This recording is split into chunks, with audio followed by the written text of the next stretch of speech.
Okay, well, if we're all spiritual beings living in a human body, how do you connect to that human body? I mean, do you practice yoga as well, or like Yeah, what do you feel sure. that connection is? Well, I've been doing hatha yoga since my Okay. teens. Yeah. Yeah. And it's been pretty hardcore practice. My brother has a yoga studio, and he's a hardcore yogi.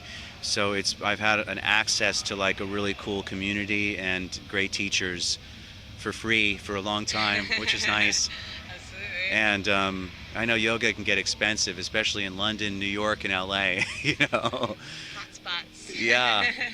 But so yeah, I do that. I have a sitting practice that I do. I do retreats. I'm always kind of doing different kinds of studies and groups and classes. Whenever I'm not on tour, I'm pretty much that's my world. You know, I have like a Dharma community and a group that a sangha. You know, essentially that kind of I hang with and is kind of we all just feed off each other essentially and kind of stay grounded. You know, keep in check.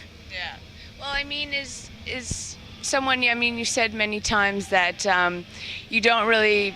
It's not. You never force the music so much as it comes to you, and is being a vehicle for wherever this music is coming from. Like, how do you tap into that? How do you tap into the universe, the cosmos? Like, is it? Do you think that's particular to your spirit? Do you think that that's something that everybody can tap into? Oh, well, absolutely. And I don't know that.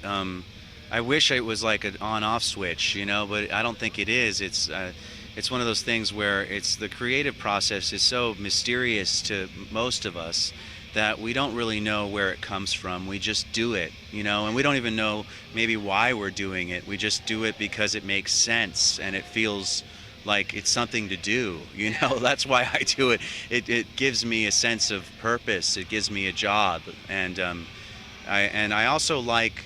I feel like a lot of times a song is like a riddle. It's a problem that I have to solve, and so I'm constantly kind of having this problem that I'm looking for a solution to, be it a section of a song or an arrangement.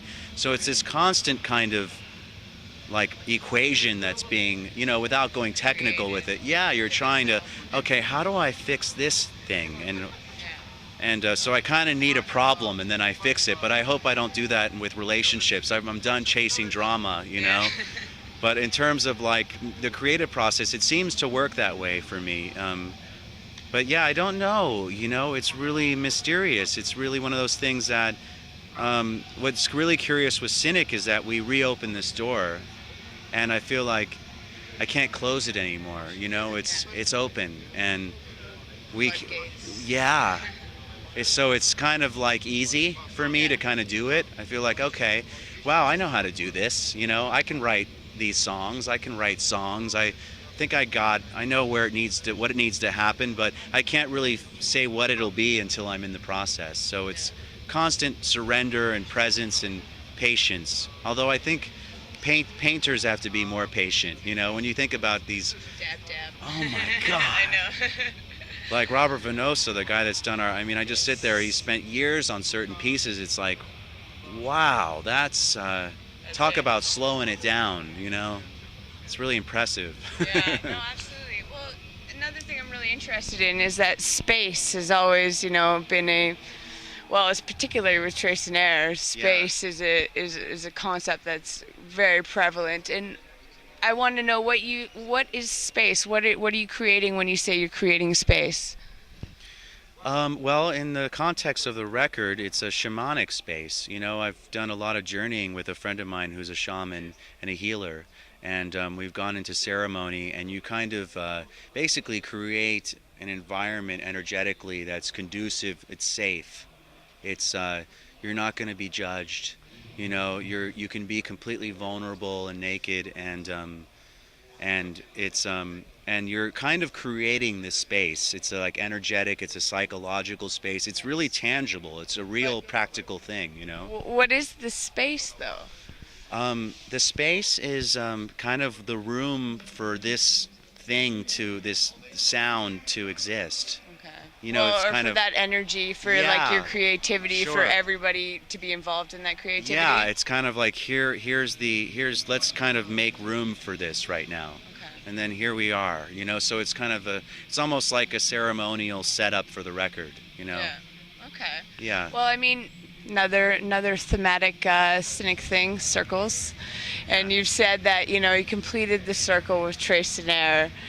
If the circle is completed, are you going to be drawing more circles? I guess, I don't know. You don't know. I mean, well, it's the floodgates interesting. are open. Yeah, it's kind of like maybe the circle gets bigger, you know. I don't know. But there's another thinking for me too with circles, is because circles to some degree, like, although they're these perfect shapes, they create a boundary, you know. And so I don't, just when the circle's drawn, just then the circle's gone, right? So you want to kind of eliminate the circle too. Yeah. So in some ways, that having come full circle, it's almost like, okay, that's done. Now that circle can dissolve, and we can maybe create a triangle next. I mean, I don't know. You know what I mean? It's Yeah, like a yeah, new yeah. shape, you know? Yeah.